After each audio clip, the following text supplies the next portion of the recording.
everyone. Welcome to this week's Fireside Creators. I am your host, Reverend Dr. Sherry Pallas. This week's show is on youth ministry. Is it a vital component to a mission, or is it a predator cesspool? I can't wait for you to meet our panel. If you are on YouTube, be sure to hit that like and subscribe. If you are on Facebook, be sure to grant StreamYard access so I can see your name when you are asking questions or commenting. I want to thank the supporters of the show. Ruth, Ray, Michelle, Kirsten, Heidi, you guys rock. Thank you so much for your continual support. If you would like to do so, you can go to sherrypallas.com and support me and the show and keep it going. For as little as $3 a month, and you get VIP access. And then I also sell shirts on there. It's all kinds of really cool stuff. So thank you so much for being here. That is support in and of itself, and inviting us into your living rooms tonight. So remember, this is a safe space, but be sure to ask questions and comments that pertain to the topic. The show is timely. I booked this show almost a month ago, and a lot has happened. Not only did we have another school shooting today, which is very heavy on my heart, and the show lifts me up. So I'm so glad for that. But we've also had a bunch of news break. And so it's very timely in talking about all of this. So let's meet our panel. First, we have, hold that thought.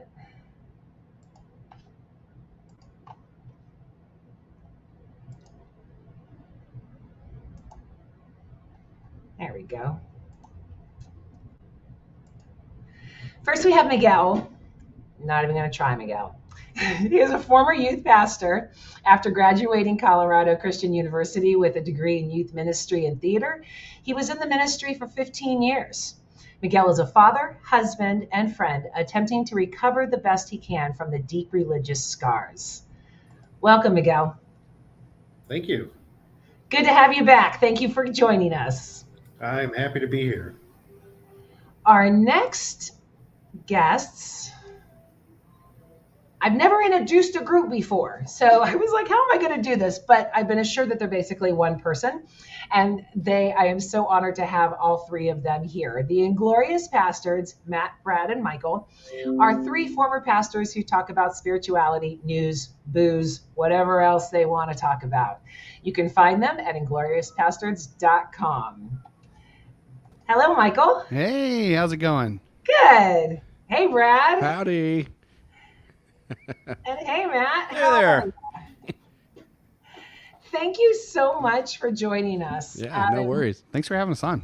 Yeah, we have a lot to talk about, right? With all of the news hitting and everything that's going on. But let's start with how you got into the ministry. Miguel, lead us off.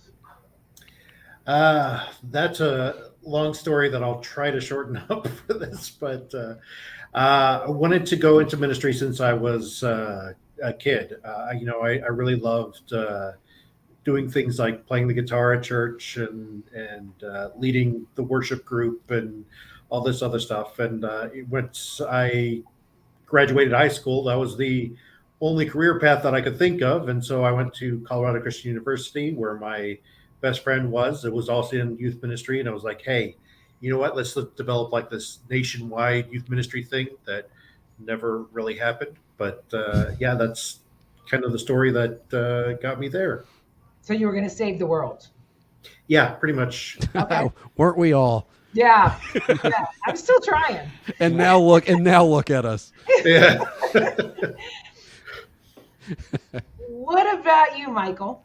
So I am not a former youth pastor. I was a youth sponsor, and I was a worship pastor as well. And I teamed up with Matt. I was on the hiring committee for Matt whenever he was hired as a youth pastor at the church that I was at. And we also planted a church together where I was the worship pastor. And Brad was with us as well. And all three of us started a church plant, and we're a very liberal church in a very rural, conservative area. So, yeah. So, and then since then we quit the church and started a podcast, and I don't know what. Raising hell ever since. Yes, Something like that. You were like more of the accomplice. Yes, very much so. Yeah. Yep.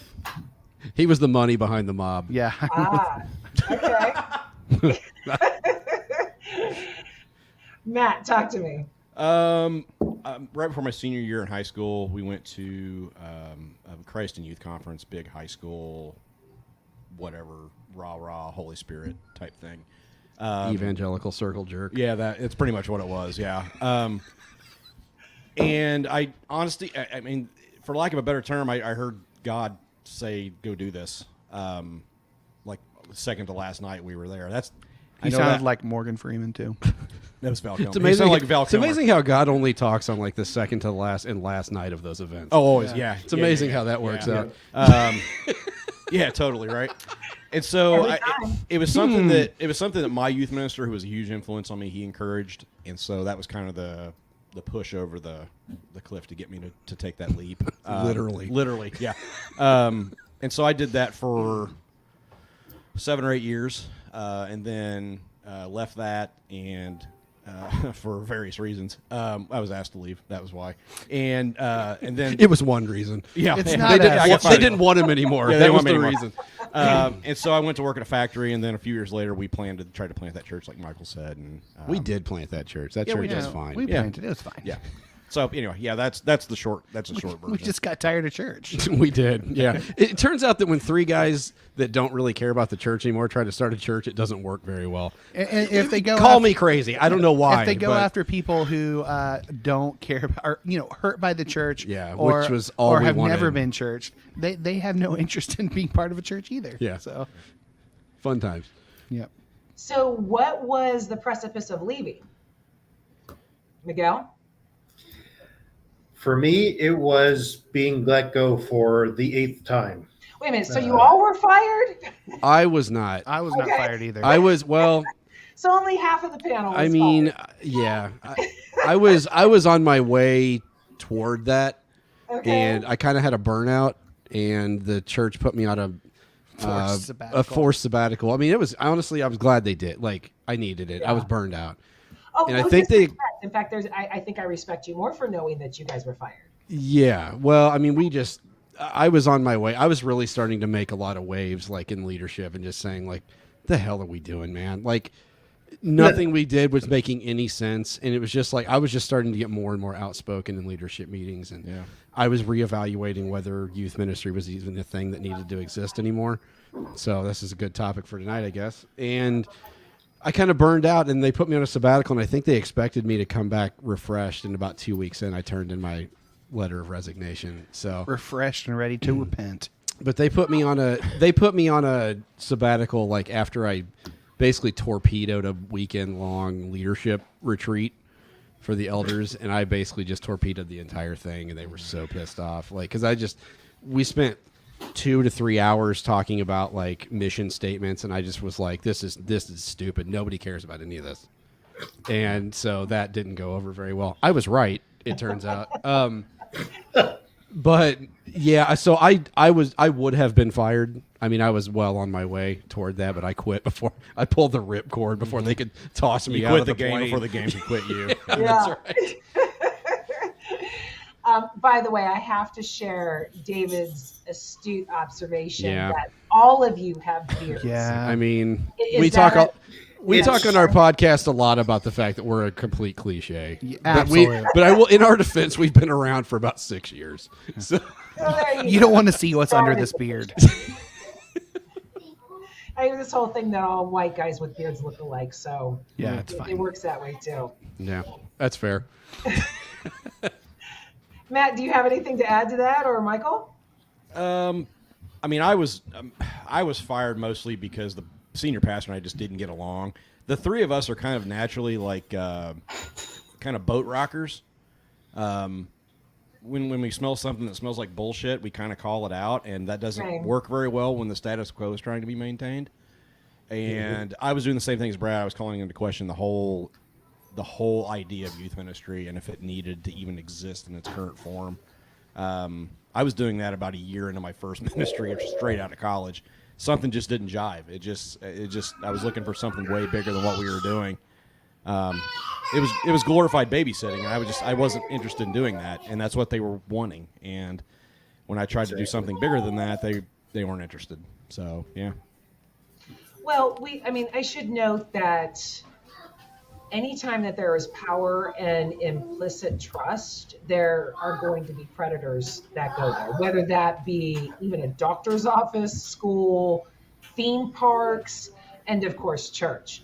So, today we're talking about church, but it's not an exclusive thing that, the predators only go to the churches. They're everywhere that kids and power and trust go. Mm-hmm. So it's, I just want to clarify that. But one of the things, like I had this church that I was able to stand the evangelicalism. There were a lot of things that taught me, and I really thought that it was above the rest. This church was just awesome. I only left it because I moved to Florida. But shortly after I moved to Florida, the youth pastor who used to get up and do the tithing every weekend would say every Sunday, "When is God going to bring me a wife? Oh, maybe I should go into be a singles pastor." And that wouldn't be okay. Please, everybody, reach your hands out and pray that God sends me a wife. I moved to Florida. 2 weeks later, it's on the San Jose Mercury News that he was busted for grooming and assaulting at least a dozen boys. Yeah. Wow. So, and I was like, he was up there every weekend asking for a bride. Are you kidding me? So there was not only that hypocrisy and cover. It was like, why would we even? I always thought he was creepy, but why? What you're telling me? A guy that gets up and says, "When is God going to send me a wife?" That guy's creepy. Wow. It was completely normal. I mean, you say something like that, and then you see that it comes out that he's that person. Like, it shouldn't be a surprise. Yeah. But it always seems to be a surprise to people. But like, the dude was like a walking red flag. I mean, if he's saying that from the pulpit, that's rolling probable cause. Is what that is. My son's daycare, her son was one of his victims. Jeez. And prior to realizing that her son was a victim, he was the prized person in church, right? Because he was so close with this youth pastor, he would shower him with gifts. No alarms were going off. This was early 90s.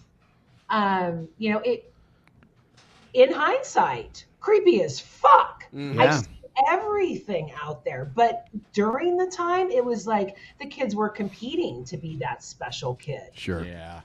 And, again, power and trust. Mm-hmm. Yeah, the youth minister wields an interesting dynamic with the kids because, honestly, I mean, part of my problem with the youth ministry, we're sending out these 22-year-old kids to do ministry with their contemporaries. Like, I mean, if you've got seniors in high school, I was going to say that too. Yeah, they're only 4 years removed from you. I mean, they've got nothing of value to say. I did a part-time youth ministry when I was 19. Wow. 19. Yeah, I did too. Like, I was barely out of high school at the time. I mean, what was I doing? And so, that's one of the biggest problems. Yeah, is that none of these kids, and I mean, I hate to say it, but most of them are kids, don't have any training. They haven't gone to any Bible school or what have you, seminary, at the very least. Or even church sponsored, like, I don't know, what did my previous cult call it? College, even though it was not accredited at all, like from a honorary doctorate. Trump University? Yeah, probably. But see, this is the thing, is that, and this brings me to one of the points that I actually have is from. I reached out to a friend of mine, Adam McLean. He used to. Yeah, I've heard of him. He used to work for Youth Specialties. Yep. He started the Youth Cartel. Yeah. He has since left back in 2018, but he actually gave me a comment for this, is that in 2018, 2019, that he put in for an idea for licensing church workers and making it mandatory through major liability companies that cover almost all churches in America, basically requiring ongoing CEUs, annual reporting, ongoing and active screening for criminal history, more extensive pre-hiring screening. And churches were so against that at the highest levels of youth ministry that I'm not surprised. It just begs the question, why? Yeah. And I think we all And know I think why. Trust.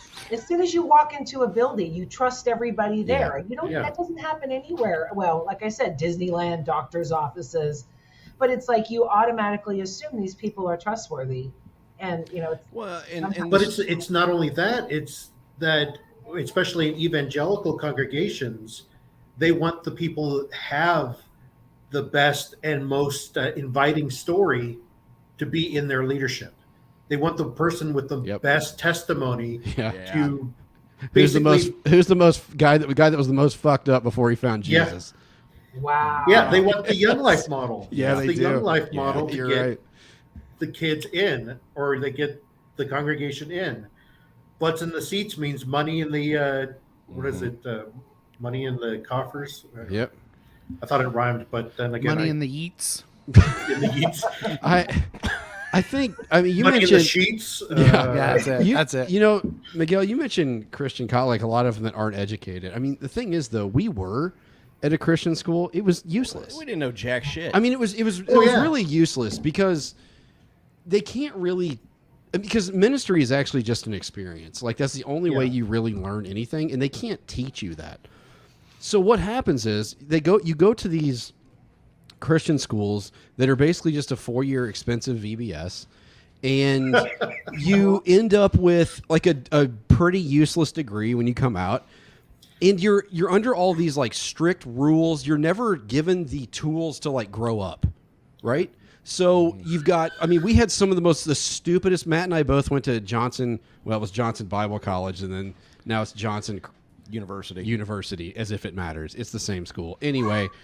Like, and so we had all these like stupid rules, these super early curfews and all this stuff. And so you're not letting any of these students, even these kids, we were just kids, make any real decisions. And then you're going to hand them a diploma after 4 years and then tell them go make massive decisions that change people's lives. Right? Yeah. So on top of that, nobody in the church believes in therapy. The first thing that every youth minister should be doing is they should have their ass in therapy. Yeah. I'm 42. I just started therapy this year. If I could do anything over in my life, that would be it. Yep. I would go early. And so what happens is it's not that predators don't start as predators. They start as like hurt and broken people that have no idea or ability to deal with the shit that's going on in their head. And the church just says, pray about it. Right? And so then, then these guys go to a 4-year school where there's no structure to actually learn life skills, because everything is like, they treat you as children. So you can't make your own decisions, or you'll get kicked out, or you'll get, And so then you get turned out to go talk to kids. You don't know anything. You know nothing. I mean, it's such a weird, youth ministry is such a weird game, because I'm 42. I would be the best youth minister ever right now. I have no desire to do it. It's a young man. It's a young man's game. But what sucks about that is that young men don't know shit. Oh yeah. So by the time you know anything, you've burned out of youth ministry. Yeah. And so, like, I think that's where all the predator behavior, all this stuff comes from, is that you're putting these people in positions, these guys in positions that have never had to think for themselves, right? And so then they're put in a position of authority. Yeah, exactly. And they don't have the support system. No, to keep them there. No, And in most churches, youth ministry is basically just like, it's even the ones that say that it's not. It's basically you go deal with them so that we don't have to position. it's not seen by a lot of people as a call. I mean, I had people when I was in youth ministry like, what do you do all day? Are you fucking kidding me? Like, you weren't in the office very much this week. No, I wasn't, because I was at the school, and when they got out of school, I was out at their houses and hanging out with their friends, and we were playing like, of course so like they didn't even see it as like a real thing. No. It was just something so that the kids occupy them so that the adults can do church. I had a roommate in college who kept saying that I was going to pizza cutting 101 whenever I left for class. Yeah. You know, even though, you know, I'm being taught like pedagogy and, you know, curriculum development, you know, things like this, which does not translate to anything in the real world, actually. No. But here's how you do a lock-in.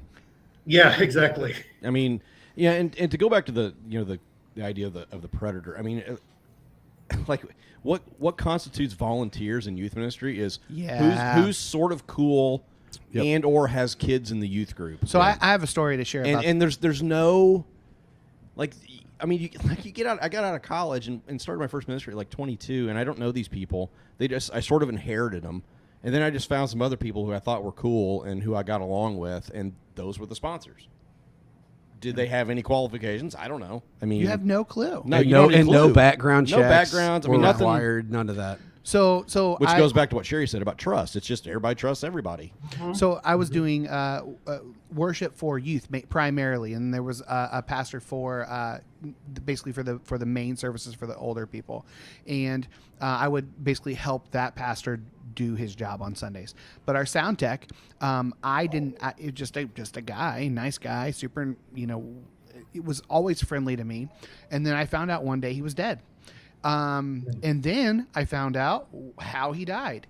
He had apparently had a history of sexual assault, and he had locked a woman in, basically imprisoned her.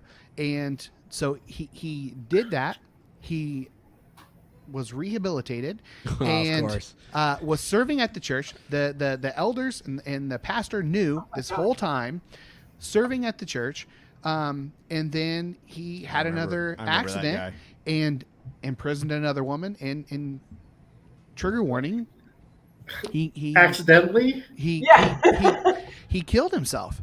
And I that's how I learned that he had any kind of history with sexual assault or anything. Wow. It was after years of working with him side by side and had no clue. Yeah. And the elders and the pastors above me knew what was going on.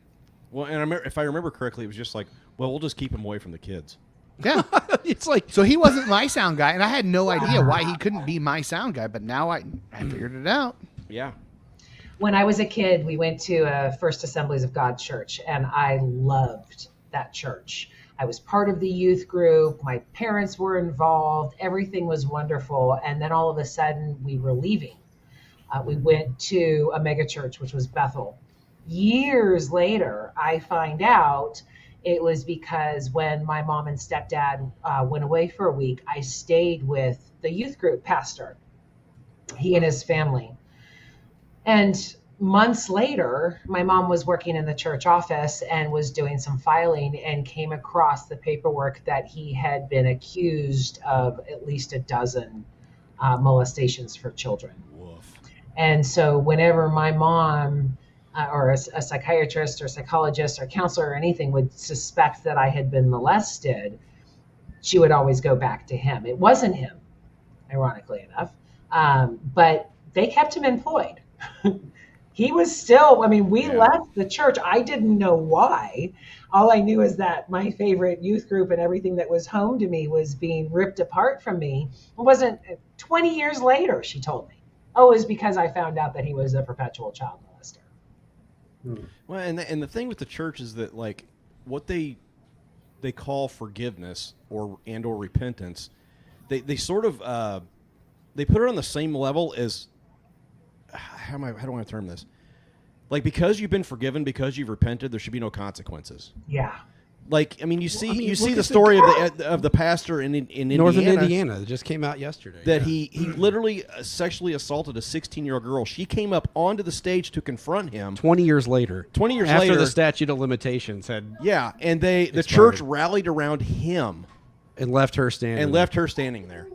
I mean, like, Well, and then he said it was adultery and not rape. Right. No. It's like, no, sorry, dude. She was 16. Yeah. There's only one word for that. And at I this even point. saw a comment. I read the comments. Yeah, never do that. I saw somebody say 16's legal, and I'm like, No. Bro. No, it isn't. like Not in Indiana. That it's the age of consent, but that doesn't.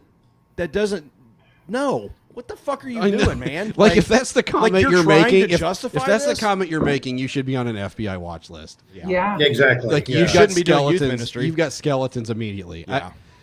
I mean, He's a youth pastor at a church down the street. well, I mean, we had in our small city. I mean, what's this town? 15,000 people. We've had Something like 2 20,000. 20,000. We've had 2 youth pastors in the last decade that, One of the guys that followed me. yeah, that are in prison. Well, one of them was in prison. I don't know if he still is for having sex with girls in the youth group. I mean, it's just like I think this is. Go ahead. One of my high school friends. I went to youth group with this guy. He actually went off to a Bible college that the youth group that I went to sent him to. He came back to that church, was the youth pastor there at that church. In 2020, his whole list, he had a list of girls that he abused since that time that I was in high school with him. Like, I can almost, count on one hand, like the number of actual male youth pastors that I know that haven't, either been faced with a scandal of impropriety or actually, See, but that's got out dynamics, beforehand. though. That's part of the dynamics, and I have to think, as the only one here without a beard, when you have You can work on that for next time. okay, Yeah. when you have a young youth pastor, and he's full of this power, he's full of himself. Oh, There is yeah. nothing hotter to the girls It's in the true. youth group Yep. Yeah, I was going to who say are that. looking for their Yep. pastor husband. Yeah. Who are dying to make that Disney story of, oh, we met in youth group and now we're Yep. married and getting our own church. It's all a pattern. I mean, to score the youth group minister as a girl in the youth, you're instantly it. Yeah. I mean, that is a level that you only hope to accomplish. And that is indoctrinated in the subservient, let's be the Yeah. pastor's wife, Yeah. all of the conditions involved totally cater to the predatory nature of this. They set Oh, yeah. these girls and the pastors up for this. It's true. Well, yeah, and that's a good point. Go ahead. And there's something about, you mentioned, youth pastors being full of themselves. The amount of ego in a youth pastor there's enough power in that to literally launch a rocket into space. And confidence is a turn on. It is. Yeah. I mean, it's an ego thing. It's a confidence thing. Well, and And you really, with people are hanging on your every word. Yeah. They think you know what you're talking about. and you've not been equipped to deal with that, which is what I was talking Exactly. about. You get thrown into a very tempting environment for a 22-year-old male. Let's be honest. I mean, your seniors are 4 years younger than you, Yeah. right? Like, I will say I'm very critical of my alma mater, but the one good thing that they did teach us, I remember in youth ministry classes, the guy was constantly hammering on boundaries. Like, you've got to have boundaries. And I stuck to that. Like, it was things like no counseling after hours with, like, if that's going to happen, it needs to happen in a public place, or if it's in your office, the door stays open and somebody else is there. Like, I mean, there were I had a million different rules for myself because there were girls that, yes, they do hang on your every word.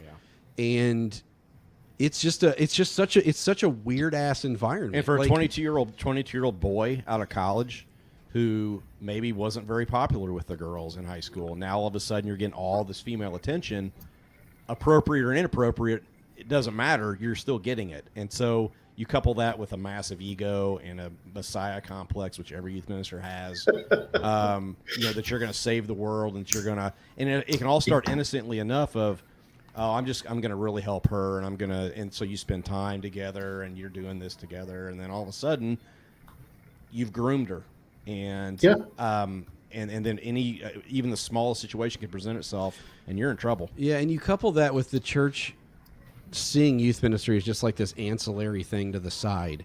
And what that means is that there's very little accountability. The only thing that anybody ever cared in leadership cared about my youth ministry was what were the numbers, who was coming in. Like there was no oversight really. I mean, it was just like were the right kids coming. Well, there's that too, but I think that's a different conversation. But you're right. The ones with parents that have money. And it's the problem with the numbers thing is that they're always expecting that the numbers are going to grow the numbers of the seats taken up in the sanctuary on Sunday morning, which it never correlated. No, it doesn't. And I mean, to go back to what you said earlier about therapy, and this is specifically about like egos and everything else like that. It wasn't until my second therapist, I'm on my second one now.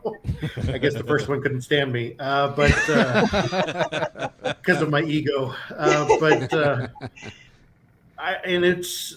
It's because I realized that a lot of these things that I was taking on so much guilt and so much shame because of what the abuse that the church did to me as a youth minister is that the church will abuse the youth minister. And so therefore the abuse kind of trickles down from the top in a very weird Reaganomics fashion for abuse. But I won't say that it's necessarily that's the main reason to see the church as a cesspool for that. I mean, I'd say that as maybe one of the many problems, many symptoms of what's wrong. And one of the things that Adam said to me before we talked, or while we were talking this morning, was that he said, I mean, youth ministry is worth saving if you can remove the core of evil that has been implanted within it. And I think that's true for the entire church. I was going to just say that. Yeah, it's obviously not a unique problem to youth ministry, but there are unique things with youth ministry in that with the ages generally and how it goes. I mean, there's also the thing of like, I mean, Matt and I, we knew guys in college that had no business being ministers, like just no business whatsoever. Like you just looked at some of these guys and you went, and this isn't even an arrogant thing because I got my ass kicked too, but it was just like, you just look at some of these guys and you're like, they have no business leading like a parade, like on campus, like a 2-man parade. I mean, and so you put these guys and you hand them keys and just tell them to go do ministry, and it's like you wonder why this shit happens. And then when there's very little oversight from the church, there's no boundary. I mean, I was never talked to about boundaries by the pastors I worked with, like the senior pastors and stuff. I had boundaries because I was smart enough to have those boundaries and stick to them, but there was never anything from a higher up going, what are you doing to protect yourself or or your students from problems like that? Like there was never any discussion of that. And that's the kind of thing that's just going to have to change. Well, and that's insane because everywhere else you go, there are those boundaries. Yes. I cannot be in a doctor's office with a male doctor without having a female nurse. Yes. In schools, same thing. But yet it's never even fathomed for the church to have those types of things where people are vulnerable, people are bearing their souls. I mean, technically the best story wins at church, right? And when you don't have those boundaries, it just is an alley-oop for abuse. Yeah. Mm-hmm. And nobody really talks about, when you talk about get into spiritual issues with people, there is, and I don't mean this, it's going to come out way creepier than I intend. There's a sexual nature to spirituality. There's an intimacy to it. Intimacy is probably a better word. Yeah. But, I mean, there's an intimacy to it that you don't get with talking to your neighbor across the street. Or your accountant. Or your doctor. Yeah, I mean, there's something there. And so, if you keep having these intimate spiritual conversations, harmless as they may be, you're still establishing a connection with someone that probably there probably should still be some professional distance there. Yeah. Okay, so I mean, that was one of my things. It was boundaries, and I every time you said that, I'm remembering that every single time that I had to take a kid home after youth group, which happened way more often than I would have liked. Yep. Is I would make sure, because this was one thing that my youth ministry professor taught me, was that always make sure to document. Phone call somebody. It doesn't matter who that phone, and tell who are doing, and give them a as you drop. Like, CYA. because, you're better safe than sued. Yeah. That's actually the title of the book that we had. So, one of my textbooks. Wow. So is there any good in it? Yeah. Is there any? Yeah. Yeah, I think there is. What is it? What is the vital mission component? What is it? I think students need every bit of help. Being a teenager really fucking sucks. Totally. Like, it sucked in 1998 when I graduated high school. I can't fathom. No. I mean, I've got a 15-year-old and a 14-year-old, and well, even my almost 10-year-old. All of them, like, so I've got two that are going to be in high school next year. Watching them go through it's a nightmare. Like, it's just an absolute nightmare. They're just hormone monsters, and everything's changing. They don't know what's going on. School sucks. They have to worry about, am I going to die today by going to school? Like, I have my oldest, it's an actual anxiety of his now, where he just is afraid a lot of times to go to school, because who knows? When we live in a conservative town where everybody owns guns, who knows? Yeah. And so, And there has been a stabbing, and a our, shooting, and a shooting in our school system. Yeah. I mean, it's been a long time, but yes, I mean, it's been in the last 15 years. yeah, right. But still, like, so they need all of the help, all of the they need wisdom, is what they need. And this comes to the crux of the problem, is that 22-year-olds don't have any wisdom. True. There's a lot of knowledge, but there's no wisdom. Yeah. And knowledge can get you to a certain point. they need wisdom. They need wise people in their lives, whether that's teachers, youth pastors, just any other adults that are in some sort of authority position, to walk with them. That's all they need is to. I mean, if I was doing youth ministry today, it would just be completely different. It would be very little programming to no programming. And this is actually what I was advocating for when I ended up quitting, because they were really pissed that I was like, basically like, I think my job is pointless. Fancy that. I don't know why they didn't like that. Well, then we'll just stop paying you for it. But I would be, all it would be is just really walking with them and beside them and saying, I'm here. I'm here because I care. Mm-hmm. I'm here because I understand that what you are dealing with, it's easy to dismiss as this doesn't matter. This stuff, your girlfriend broke up with you. Like, that stuff matters to them. Yeah.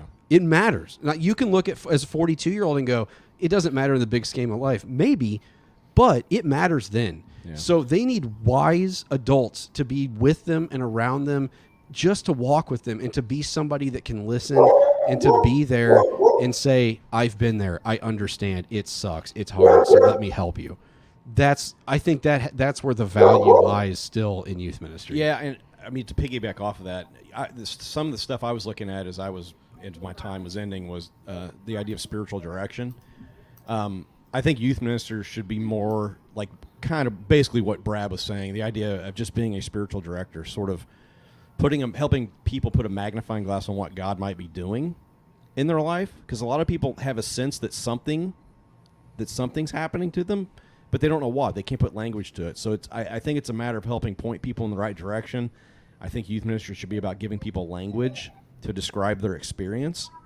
And that goes back to the problem being with when you have such young people doing this work, they don't have a lot of experience. They don't have a lot of life behind them to sort of go, okay, yeah, this happened to me once. I mean, if you're saying in youth ministry, you're like, yeah, this happened to me like 3 years ago.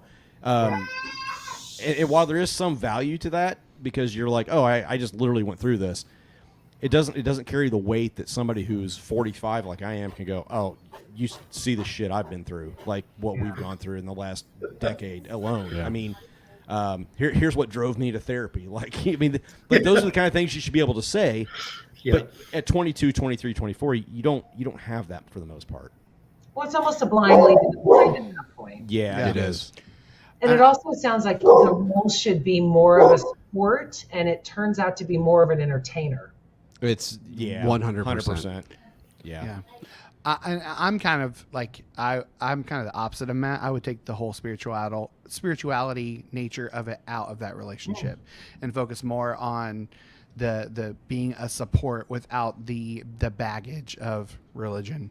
And that's just me. I think there are programs out there. The problem is that you can't get a job doing that. You can't get a job doing that. Yeah. And kids won't be forced to come to that by their parents, No. Yeah. So, yeah, and that's the crux there is I think kids just need the support to own who they are and to know that what they're going through is okay and normal. I mean, it would be something like if I was still in youth ministry this Sunday night, I would just be sitting down now and just saying, there was another school shooting. I know that fills you with terror. Let's talk about it. And let them talk. Let them vent out, talk about their fears, and then speak into those fears. And that's what youth ministry should be. That's what it means to walk alongside these students, is to where are they at? What are they afraid of? What gives them anxiety? What causes them to not be able to sleep at night? Let's talk about those things, because that's what they really need. That's the help they need to navigate middle school, high school, college, these minefields in so many ways that they have to navigate. That, to me, is where youth ministry should be. I think, go ahead, Sherry. Sorry. Every kid needs that. Yes. Yeah. And when people join a church because of that type of support, again, that implicit trust is there that's going to happen. And I think with a lot of don't think, pro-gun, God, Jesus, guns, whatever the shit's out there right now, there's a lot of, well, what's right? Is it okay to, I thought today, well, shit, is this why they're so against abortion? Is because they need new people to abuse or fucking target practice in the schools? It's crazy. It's like, where, how can we say we're here for you, we're pro-life, every life matters, and then have these environments full of abuse, murder, all of those types of things, when we just need to support our brothers, our kids, our neighbors. And not approve bills giving people baby formula. Right? For Christ's sake. We need babies, but, the literal bare minimum they could have give done. them each a teaspoon of baby formula. The literal bare minimum. Yeah. That's for another. Yeah, podcast episode. Yeah, that's. Don't even get me started. Yeah. But I think that's the thing, is that what does that look like, though? What is a healthy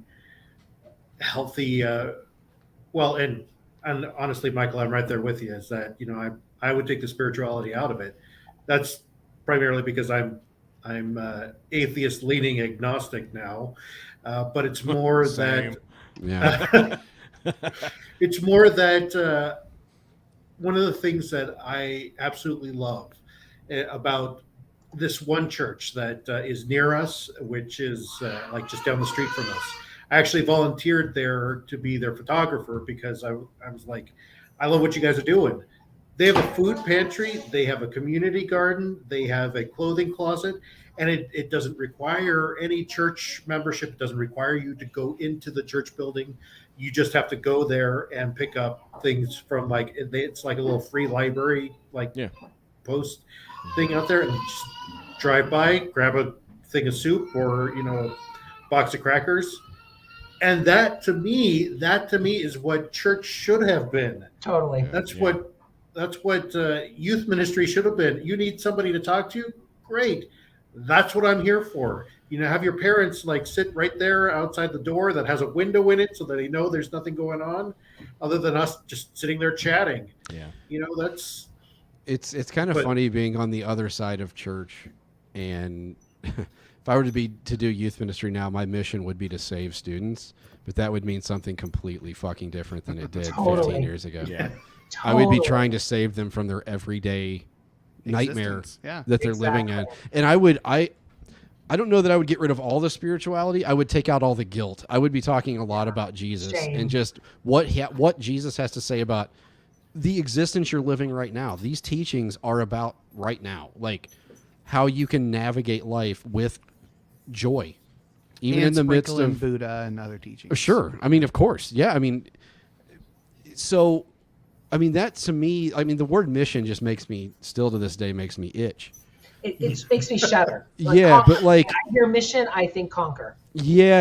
And I think it needs to be more of just like I mean, the only mission, quote unquote, should be just to help, like literally help these kids. Because they're, like I said, it's a nightmare existence for middle school and high schoolers right now. It just really is. And people, I don't think, unless you've got kids at that age or you study it or you're whatever, you don't really get that. I think I'm still recovering from my middle school For years. real. What are I you know. talking about? Sherry, I'm talking about it in therapy right now. I'm Yep. 42. Yeah. I'm talking about I do too. shit that happened in middle school and high school. Yeah. Like, that's what I'm talking about. So you drop youth ministers who are unhealthy and they're 22 and they've never been to therapy but probably need to be in therapy. And so you put them in these situations and then you act like surprised when shit goes south. Yeah. You know? So is it a lack of oversight? Is this really where the separation of church and state is ending up? God, I hate to say it this way, but I can't think it screwing everybody. I'm not there sure is no the regulation. government could do it better. I mean, There's probably that. Yeah. I'm saying they're all grooming kids too. I was going to Jesus. say, I think I'm not sure oversight's the issue. I mean, there It's definitely needs to be more. There needs to be more oversight. oversight. That's not bad. But it's a systemic problem, and it starts and at. SBC turn their head to any oversight. So Of course, I mean Yeah. it. I mean, you look at that. That's a great example. I mean, that's just systemic grooming. That's systemic, Yeah. like problems. And they should be going to jail for hiding that shit. I mean, it's not, and Completely. it's not, and that's the thing is, it's not. People need to understand that that's not the exception. That's the rule. Yep. I mean, not necessarily that every church has, pedophiles and rapists necessarily as ministers, but it definitely. The whole secrecy. Yeah, Secrecy pact of we'll just privately. There's just an organization is going to try to protect its power in any way that it can. That's to me is the biggest issue. Yeah. I mean, you see that guy in Indiana get up and say, "Yeah, I mean, he just admits to having quote adultery with a 16-year-old. No, you raped her, dude. Like, Yeah. and there's no accountability whatsoever. Now he's stepping down, but they should have run his ass out of the church on a rail right there. Right straight to Like the they police should have been office, like, police instead of station. yelling, "We love you, pastor," it should have been, "We'll help you, Pat. Get the fuck out of our church." Yeah. And that's the guy in power. And so he's brainwashed them he is the authority in that church. Yeah. So when anything like that happens, it's not a problem with the system that led to this, that it's just, he messed up, old pastor made a mistake. No, like he was a product of a shitty system and took advantage of that system. But you just don't see a lot of churches wanting to talk about the system and the mechanisms that are in place for this kind of stuff to happen. There's no introspection There's whatsoever. none. It's all it's blamed on liberals. It's blamed on Hollywood. It's blamed on fill in the blank.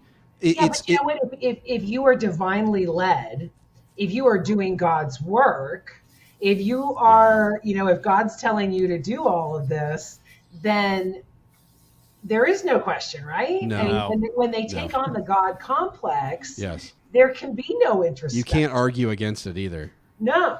Yeah. I mean, you can't. You're not going to say, "Well, God told me to do this," but let me check. Those two are not mutually. They are mutually exclusive.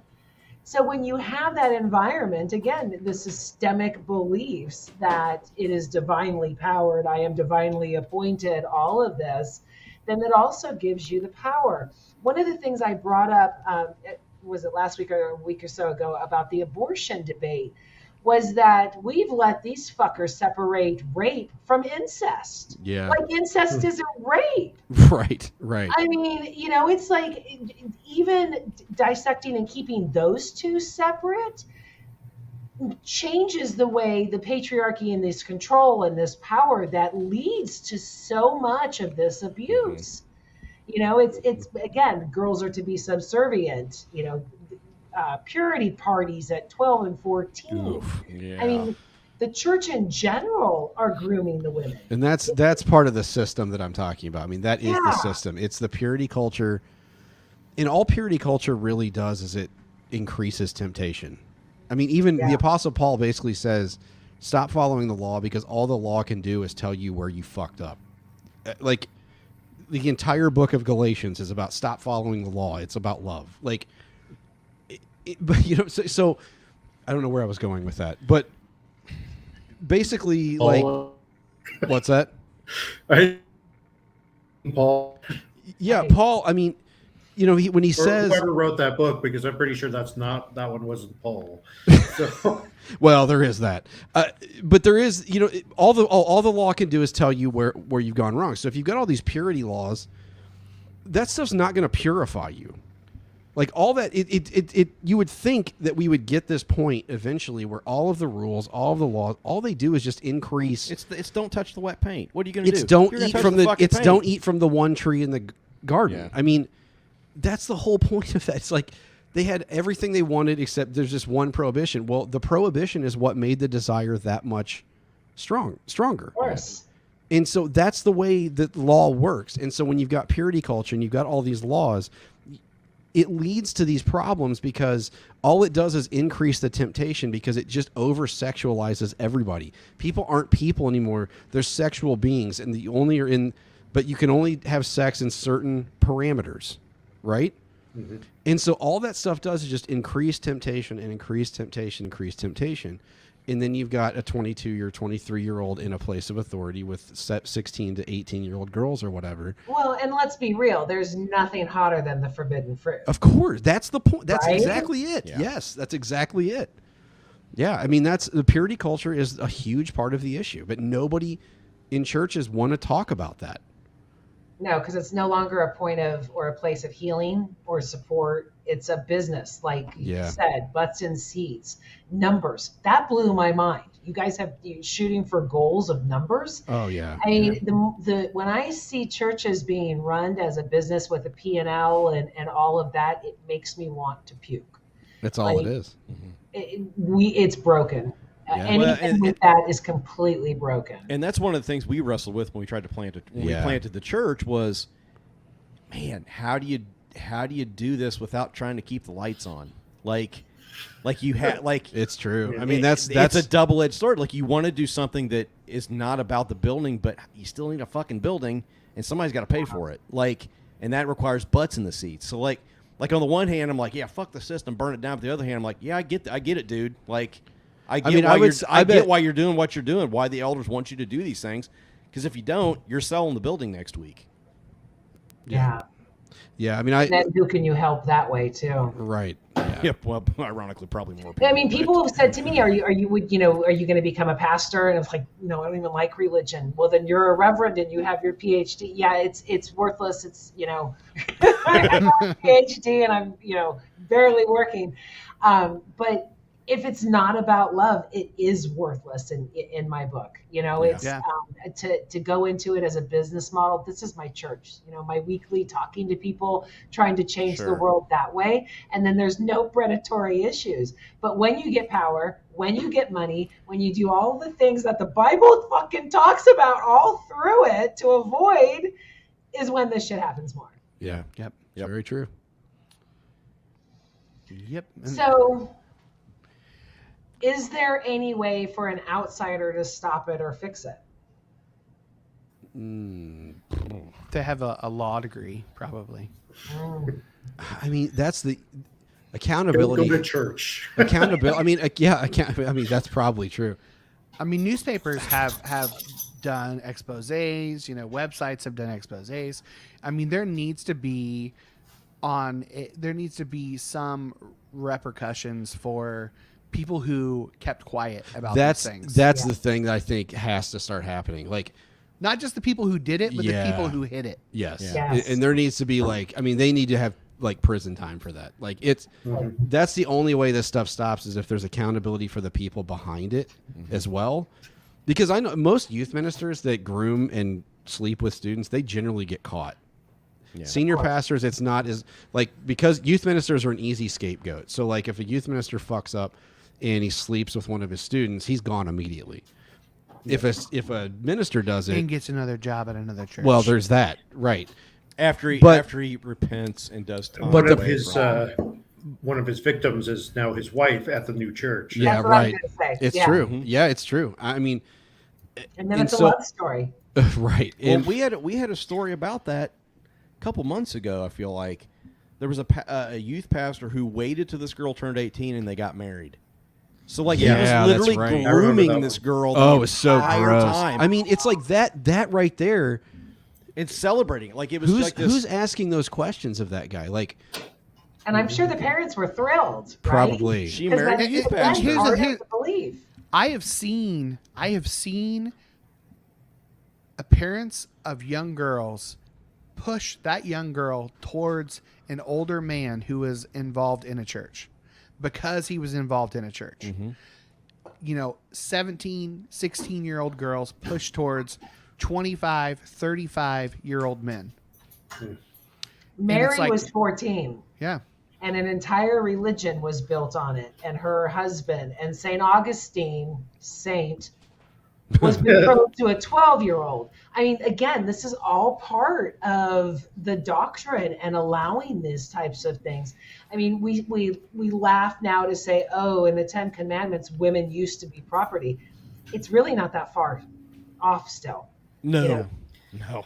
Well, I think to answer your question, I think oversight is needed, and not just like what the Episcopal Church does. And I can only speak for the Episcopal Church because that was where I last served for close to 10 years.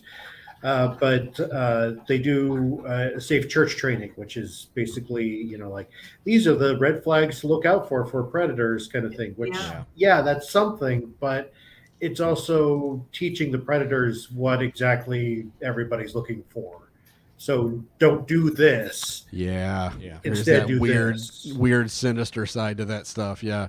Yeah, and it requires an oversight that's more like, okay, we need to be like, you're never alone kind of thing. Like, you're not just hiring one That's a youth step. pastor, you're hiring co-youth pastors.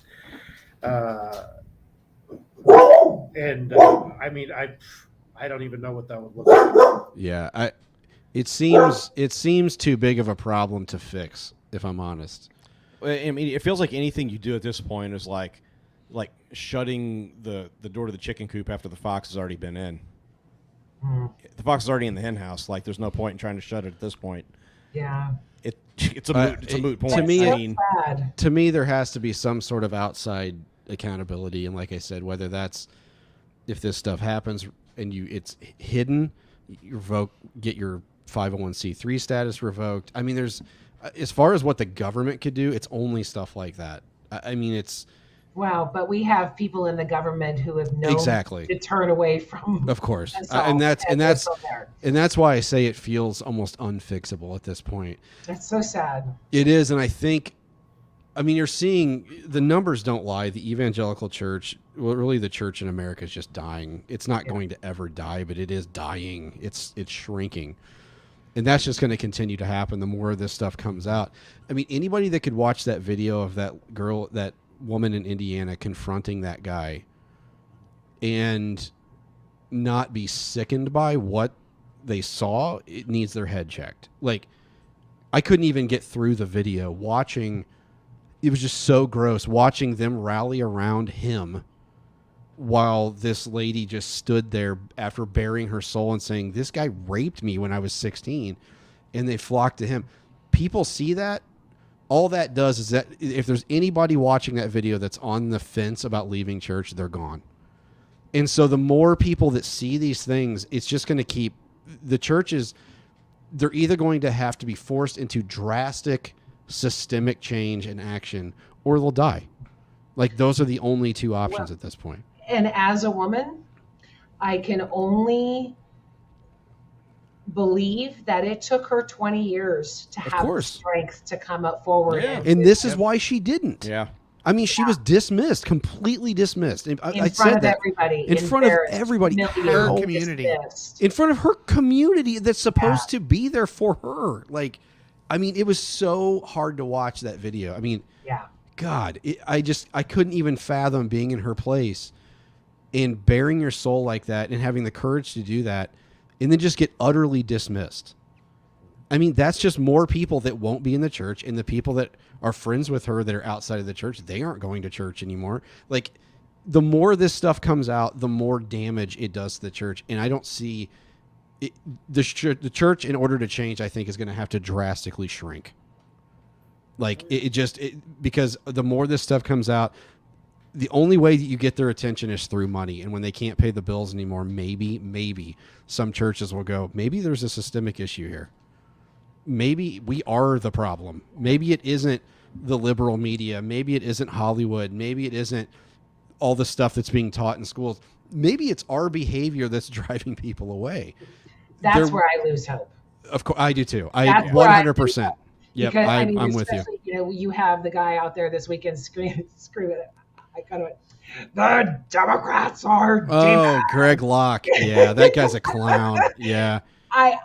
You know, when you have someone that believes that they are being divinely spoken to and they have divine leadership, again, there's almost no introspection. No, there's none. No, and there There's needs less to be than none. pastors need to be not put on pedestals, and the problem Humble. is the Christian college basically basically lets you know that you're called and special. So you go out to a church as called and special. So when that happens, you go in with this quote divine authority. Well, Smokey Bear told me 40 years ago that only I could stop forest fires. So I was called there you to. go. Okay, guys, we are at the top of the hour. Thank you so much for this wonderful conversation. Yeah, thanks for having us on. Yeah. Miguel, any final words, and where can people find you? Just be yourselves. That's my final word. Okay. I'm on Facebook. I guess you can find me there because I am not chosen and special anymore. So you can find me if you want. That makes you special in and of itself. Okay, Michael, you go first. My final words. Let's burn it all down. That was going to be Just mine. burn it all down, That was going to be start all mine as over well. again. Yeah. You can find me at MJ Basinger on Twitter, Inglorious Bastards for our podcast. Also on any other podcast feeder except for the ones that do music licensing because we like to play music. Apple's is fine. So yeah. Matt. I'll say this to those, if there are any youth pastors listening, there are youth pastors out there who are doing their goddamnedest to make this thing work. True. In the midst of all kinds of opposition and pushback from leadership. And just know we see you, dude, or dudette. Like, we get it. Like, we've been there. We understand. And just know that you're probably making a difference in some kid's life, whether you realize it or not, and probably from nothing that you've done intentionally. Maybe just being yourself. So just keep doing that. Keep yourself safe, keep others safe, and just keep doing that work that you think you need to do. Don't be a dick. Yeah, don't be a dick. Don't be a dick. Mm-hmm. You just about opened a whole can of worms too that we didn't even have time to talk about. I know I did. There's women in ministry. Oh, Yeah. Yeah. Right. Saved Next it with the show. dudette. Yeah, Yeah. that's right. Or transgender, whatever. Yeah. Wherever you are on that spectrum. non-binary. Thanks for trying. To the good ones out there, thanks for trying. Yeah. Yep. Brad. I'm with Michael. Burn it down. I love Jesus still. Like, I'm a kind of like you said, kind of a atheist leaning agnostic, but I still love the teachings of Jesus like deeply. But burn it to the ground. I mean, that's just where I'm at. I'm not angry at the church anymore. Like, as far as like what the hurt that the church caused me. So this isn't coming from a place of like hatred and anger, but it needs to burn. Like, the church in America at this point is a net negative. There's just no two ways around that. It's a net negative. And so I think the system has to just completely, like many of the systems in this country, need to burn to the ground completely. So let's light some torches. Yep, let's light some torches. Let's do it. Yeah. Well, and I have to say that I am a horrible podcast listener, but I listen to these guys. You got to check them out. Stamp of We're approval. horrible podcasters, so that's a match made in heaven. Absolutely. Yeah, I am. I'm just so bad about it. So, but I do listen to you guys, and I appreciate you all. Well, we appreciate Thanks that. Thank you. again for coming on and tackling this tough topic with us. Yeah. Thank you. Yeah, no problem. Thanks for having us. Yeah. Good to meet you, Miguel. It's good to meet you too. I'm going to send you guys all back.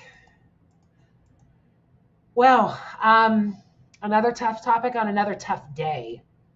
But again, the show lifts me up. It buoys me. And so thank you so much for watching and listening and being a part of this.